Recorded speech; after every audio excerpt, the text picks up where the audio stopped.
Nous nous retrouvons aujourd'hui avec le président du MNG, le Mouvement national guinéen, Monsieur Rigobert Pannibal Bangoura. Avant toute chose, nous souhaitons remercier d'avoir accepté notre invitation. Bonjour, Madame Fégarol. Tout le plaisir est pour moi de vous recevoir dans dans cet entretien qu'on va essayer de dérouler en entendant bien sûr vos questions que vous allez me poser. C'est un grand Ah, plaisir pour moi, comme chaque fois. plaisir partagé. Alors, aujourd'hui, on va voir, lors de notre dernier échange, nous avions échangé justement sur votre désir de faire grandir cette puissance, cette jeunesse guinéenne, de l'utiliser, en fait, est-ce qu'on peut utiliser le terme utiliser, de la faire participer à la montée en puissance de la Guinée. Ainsi, aujourd'hui, notre sujet va principalement traiter de la formation. Donc, je vais vous demander un petit panel, un petit état des lieux de la formation en Guinée, ce qui est proposé actuellement en Guinée. Alors, écoute, comme l'on a discuté la dernière fois, nous, le mouvement MNG est axé sur la jeunesse, parce que c'est connu de tous, sauf ceux qui ne veulent pas le reconnaître, que pour développer une nation, il faut former sa jeunesse. Et en Afrique en général, ce qui est proposé, plus particulièrement en Guinée, comme étant un pays francophone, d'accord, c'est le système que moi je dis par là un système obsolète dans le sens où les dirigeants ne regardent pas souvent, après la formation des jeunes, ce qui est attendu. Donc, Mhm. en Guinée, il y a des centres de formation qui s'ouvrent, que ce soit privé ou public. À Boké, on a l'école de formation Géomine qui forme des jeunes. À Conakry, dans la capitale, on a aussi une école professionnelle qui forme les jeunes dans plusieurs domaines en mécanique, qui se trouve située à Korea, par exemple, dans un quartier de la capitale. Il y a des écoles implantées ici, ça et là, comme ça. Mais ces écoles, ce qui est un peu regrettable, c'est qu'il n'y a pas de suivi, au fait. Le suivi, je dirais simplement, non seulement au niveau des enseignants qui sont mal payés, Mhm. donc qui se lèvent, qui bataillent matin, midi, soir pour venir donner leur savoir aux élèves, aux différents étudiants qui sont à la quête de ces différentes formations. À ce niveau, c'est triste. Parce que si les gens sont mal payés, ils ne peuvent pas bien véhiculer le message. Donc, c'est du copier-coller que les États africains, en général, qui ont été colonisés par la France, ont eu à faire depuis les indépendances. Mais il n'y a pas ce qu'on appelle cette refondation, cette check-up, aller à profondeur pour voir est-ce qu'aujourd'hui, ce qu'on donne comme formation à ces jeunes, c'est de ça qu'on a besoin demain au sortir de ces formations. C'est là le gros problème. D'ailleurs, si on prend la formation académique, qui est universitaire, donc tout jeune Guinéen aspire, parce que le cerveau des Africains est un peu lobotomisé dans ce sens-là. Les parents nous disent, bah, écoute, il faut aller à l'école, il faut étudier, et après ton lycée, il faut aller à l'université, après l'université, tu seras un cadre. Alors qu'il y a des formations basiques, Qu'est-ce que vous voulez dire par professionnelles, base? quand je dis basiques, Très des bien. formations basiques professionnelles auxquelles on pouvait former ces jeunes-là pour sortir après gagnant. Ça, c'est d'un côté. De l'autre côté, il y a un manque de suivi. Moi qui te parle personnellement, j'ai connu ce qu'on appelle deux bacs, c'est-à-dire bac 1, bac 2. C'est-à-dire qu'il fallait faire un examen qui est national pour passer en classe, c'est-à-dire 12e année, il faut passer en terminale. Et en terminale, tu fais aussi un baccalauréat.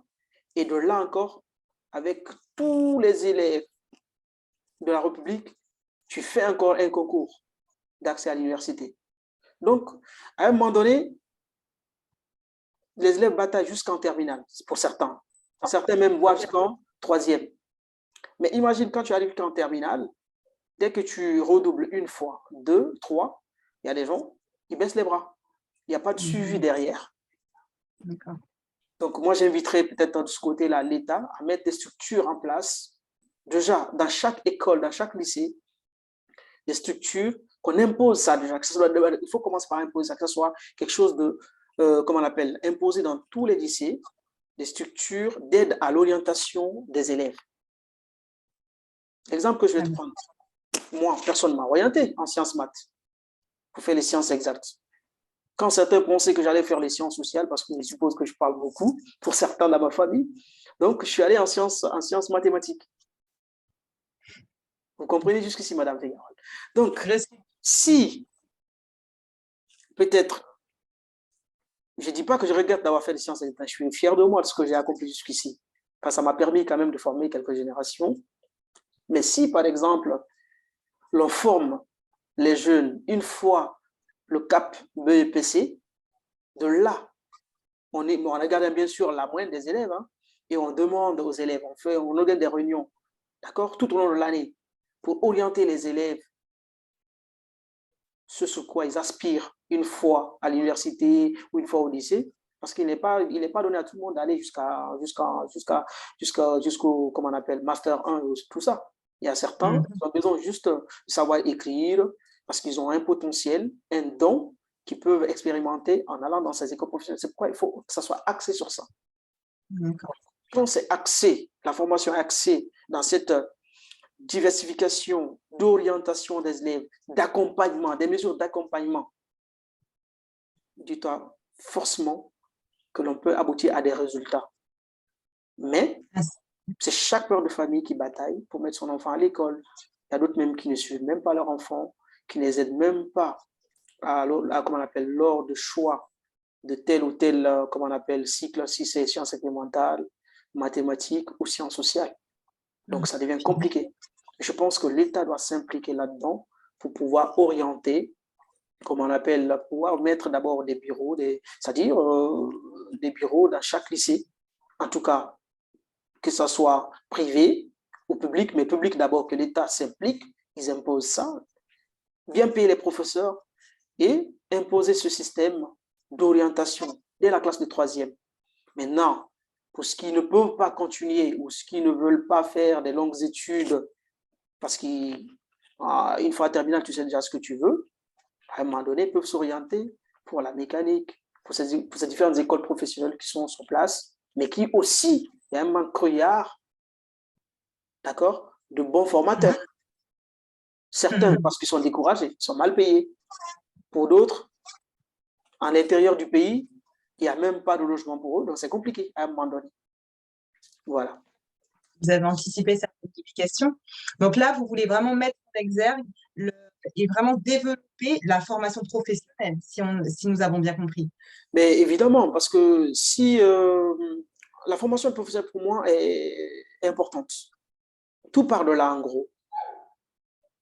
Comme je disais tantôt, il n'est pas donné à tout le monde d'aller jusqu'à un master ou faire son doctorat et autres. Mais vous imaginez ces jeunes qui sont abandonnés. Déjà, il n'y a pas de cellules d'orientation pour ces élèves et ils sont abandonnés en cours de chemin. Il n'y a pas de suivi. L'État ne s'implique pas pour les orienter. Comme ce qui se passe par exemple en France. Il y a quand même des centres de formation en France. D'accord? Tu prends l'AFPA par exemple. Même à l'âge de 50 ans, si tu veux faire une réorientation, tu peux faire une formation qualifiante. Au sortir là, tu es gagnant. Donc, ces jeunes qui ont l'âge de 15, 16, 17 ans, qui n'ont pas eu la chance, par exemple, d'obtenir les BEPC, à travers ces cellules dont j'invite l'État à mettre en place, pourra permettre ces jeunes d'aller se former à ces différents métiers. Une fois ces jeunes sont formés, ils deviennent un levier économique pour l'État. Parce que quand il y a, comment on appelle, les questions, par exemple, d'avoir un garage gouvernement pour faire la mécanique, si les jeunes sont formés à la mécanique, ils vont faire la mécanique là. Ils seront employés. Si c'est l'électricité, ils feront l'électricité. Aucun problème. Mais tu t'imagines, il y a des étudiants, il y a certains qui vont jusqu'à l'université qui ne savent même pas ce pourquoi ils sont en première et deuxième à l'université.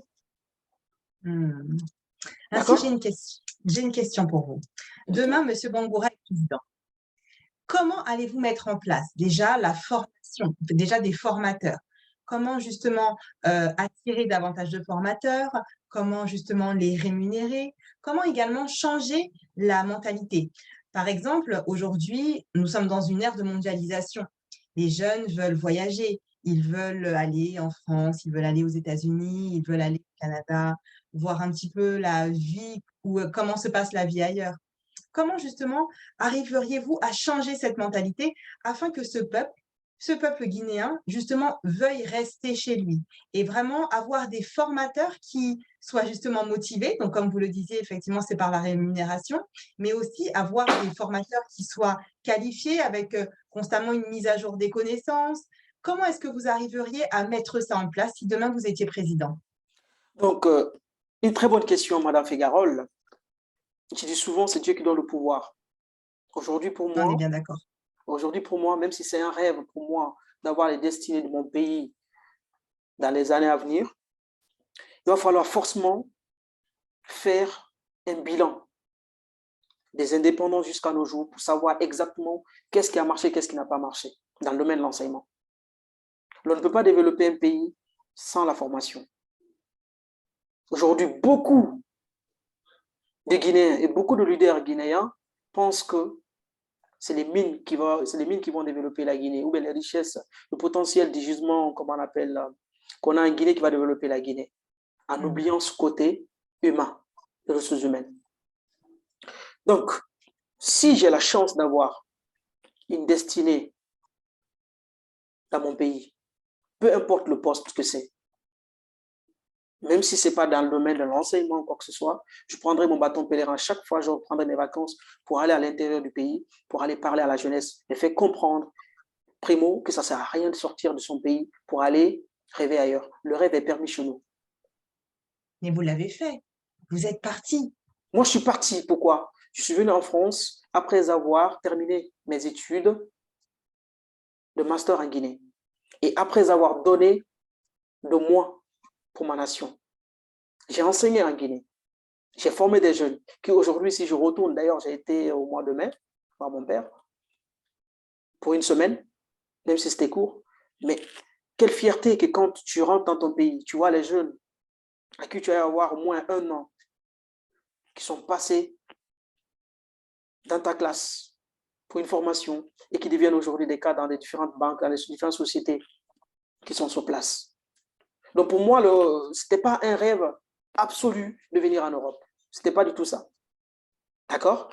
Donc, je ne suis pas ce jeune Guinéen qui est venu en France en passant par, comment on appelle, par le désert, braver vents de marée pour venir en France. Je m'étais donné un chronogramme, je termine mes études. Après mes études universitaires en Guinée, il faut que j'aille en dehors de mon pays pour qu'un jour, si j'ai des responsabilités dans mon pays, que je puisse faire ce qu'on appelle une étude comparative de ce que j'ai vu là-bas, ce que j'ai appris là-bas, pour pouvoir discuter du destin de mon pays. Ça, c'est ce que j'ai fait. Aujourd'hui, Dieu fait que je suis là. Tout ce qui me tient à cœur, c'est comment revenir dans mon pays. Parce que si je ne reviens pas, ce serait trahir mon pays. Ça, c'est une parenthèse. Maintenant, pour ces jeunes qui quittent, il va falloir parler avec la jeunesse guinéenne. Il va falloir être sincère avec eux. Leur dire que l'Eldorado, c'est sur place. Et Mais peut-être cela qu'ils passe. pourraient dire, excusez-moi, Oui. peut-être que cette jeunesse pourrait dire que vous êtes un enfant privilégié de la Guinée, mais que eux n'ont pas les mêmes chances que vous aviez eues. Non, Qu'est-ce que vous leur répondriez à ces bon. jeunes? D'abord, je commencerai par prendre l'exemple d'où je viens. C'est simple. D'où venez-vous? Voilà. Moi, je viens d'un village très, très profond. D'accord? Je n'aime pas parler de mon ethnie, mais je suis jeune Baga. D'accord? Là, je vais juste donner une précision. Je suis Baga, sang de mère et de père. Donc, pour ceux qui connaissent bien la Guinée, j'ai été chez mon grand-père au village. Je faisais 15 km à pied le matin pour aller de Katako pour aller à Bintimodé à pied. Et je revenais 15 km retour. Beaucoup de mes amis avec lesquels on faisait ce trajet sont dans l'armée aujourd'hui. Certains sont des cadres dans différents secteurs en Guinée, à la fonction publique. Donc, je ne suis pas un enfant qui est né dans un château, genre avec une cuillère d'or dans la bouche. Non, pas du tout. Je me suis battu à faire mes études sur place et à travailler. Je suis cadre, je le signale. Je suis cadre hiérarchie A de la fonction publique guinéenne dans le domaine de l'enseignement. Donc, venir pour moi en Europe, c'était une découverte et aussi apprendre. Parce qu'on va beau te parler de ce qu'il y a de l'autre côté. C'est vrai que si tu ne pars pas, c'est autre chose. Mais aussi, un enfant qui voyage, comme on dit souvent dans le jargon, un enfant qui voyage est beaucoup plus âgé que son père. On apprend quand on voyage. Ce que j'ai appris pendant mon séjour en France, de 2011 à nos jours, je compte transmettre cela à la jeunesse. Mais de l'autre côté, je n'oublie pas aussi que tous ceux qui sont en Afrique, les jeunes qui sont en Afrique, leur cerveau est lobotomisé. On les fait croire que l'Eldorado se trouve de l'autre côté. Donc, je comprends ces jeunes-là. Pour quelqu'un qui Et a vécu... comment vous allez réussir à justement changer cette mentalité de se dire que justement l'Eldorado n'est pas aussi loin, mais que l'Eldorado est chez soi? L'Eldorado chez soi, ça, il va falloir forcément aller convaincre, montrer les peu palpables. On est bien à la maison, Madame Fégarol. Parce Je qu'aujourd'hui, confirme. on est bien à la maison. Quand tu pars, deux fois, il y a des difficultés. Deux fois, tu regrettes. Il y a plein de jeunes qui se suicident, ça, on n'en parle pas. On parle de la traversée de la Méditerranée, oui, parce que ça fait des millions de morts. D'ailleurs, auquel État africain ne s'indigne. D'accord?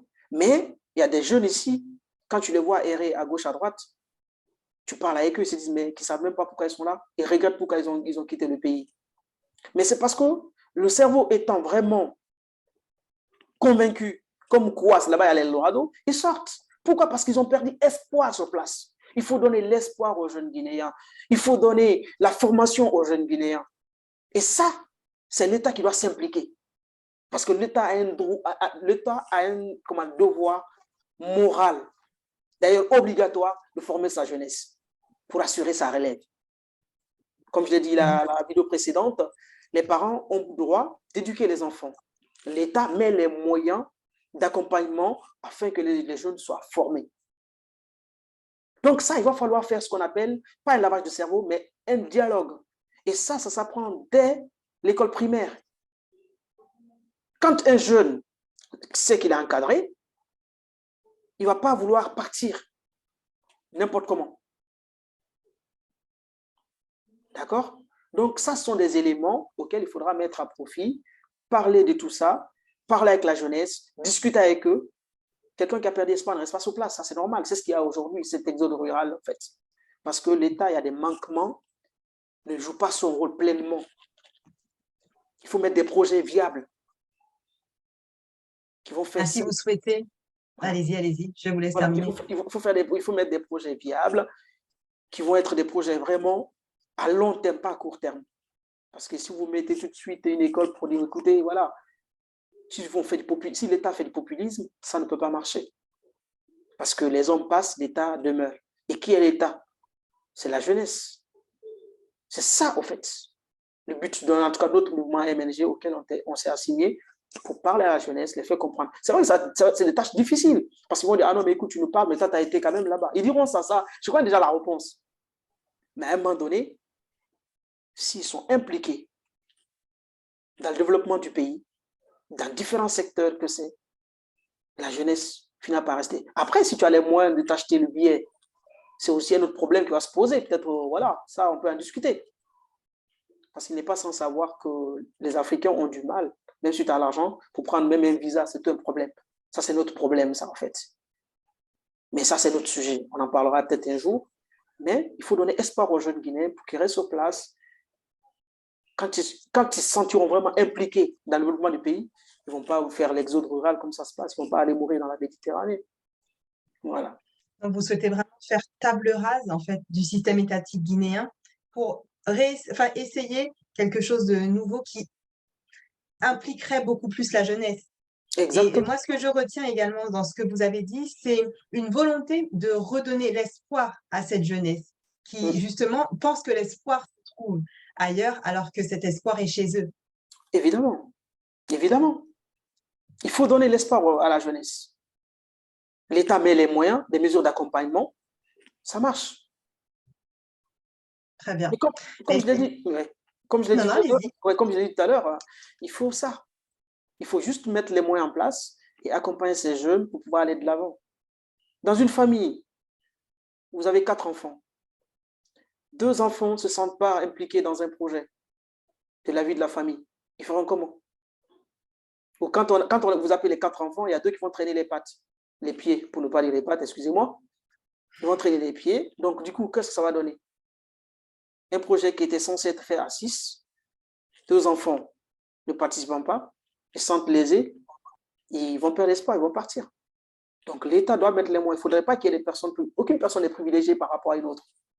Certes, on est comme les 5 doigts, on n'a pas la même étoile, mais dans un État, il faut qu'on donne la chance à tout le monde. La chance à tout le monde. D'ailleurs, en Guinée, je n'ai pas vu un président de Sékou Touré à nos jours qui est né avec une cuillère d'or dans la bouche. Sékou Touré, qui a donné l'indépendance, c'était le fils des paysans. Lansana Conté, d'ailleurs, lui-même, il était un paysan. Dadis qui est venu, pareil. Konaté, pareil. Et aujourd'hui, Mamadi Doumbouya, pareil. Donc, ces gens-là qui nous dirigent ou qui ont dirigé la Guinée tout au long de 58 à nos jours, connaissent l'histoire de la Guinée. Ils savent que ce pas des personnes qui ont été parachutées, comme on appelle, d'un château pour se retrouver à la place où ils sont. Quand tu as vécu tout ça, tu connais d'où tu viens, tu n'as pas à te poser des questions sur ce que tu dois faire pour les autres. Parce qu'à tous les coups, tu vas le faire. Mais ça demande vraiment une probité morale bien avancée pour pouvoir le faire. Mais si l'on pense vraiment s'enrichir, on va se servir. Hein. On servira et puis on partira et puis voilà. Quelqu'un d'autre viendra et va faire la même chose. Voilà. Pour moi, la formation reste et demeure primordiale. Mais là, il faut que l'État parle avec la jeunesse. Il faut créer cette confiance. Il faut que les jeunes se sentent impliqués. Quand les jeunes se sentiront impliqués, ils ne vont pas faire la démagogie, à faire la politique ethnique. Tu vois ce que je veux dire? C'est-à-dire, voilà, suivre un leader parce qu'il est de mon ethnie, ça non. Ils vont suivre le projet. Et c'est ce qui sera viable pour la nation guinéenne. En fait. Et ce sera les mots de la fin. Il n'y a aucune intelligence qui soit inutile car il n'y a que des intelligences. Nous vous remercions, Monsieur Panival Rigobert Bangoura, et nous espérons que vous accepterez la prochaine invitation qui sera faite sur un autre sujet.